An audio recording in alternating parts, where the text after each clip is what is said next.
Kamenodobni ljudje še niso imeli denarnic, saj niso poznali bankovcev in kovancev. Namesto, da bi kupovali, so si v srednji kameni dobi izmenjevali dobrine.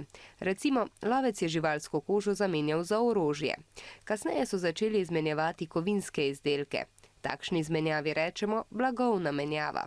Prvi kovanci naj bi bili narejeni okoli 700 let pred našim štetjem v starodavnem kraljestvu Lidiji, ki je bilo tam, kjer je današnja Turčija. Izdelani so bili iz elektruma, ki je naravna zlitina zlata in srebra. Stari Grki so zamisel hitro sprejeli in začeli izdelovati srebrne in bronaste kovance, na primer srebrno drahmo. Kovanec je bil vreden toliko, kolikor je bila vredna kovina v njem. Da je pristen, pa je zagotavljal žig kraja, mesta ali države. Že v 9. stoletju našega štetja pa so prvi papirnati denar uporabljali Kitajci. Namesto kovancev so pri trgovanju na daljše razdalje prenašali potrdilo o tem, da imajo denar shranjen. To potrdilo so poimenovali leteči denar. V Evropi se je papirnati denar pojavil ob koncu srednjega veka. Londonski zlatarji, pri katerih so ljudje hranili zlato, so namreč ljudem izdali potrdilo bankovec. To so bili nekakšni prvi bankirji.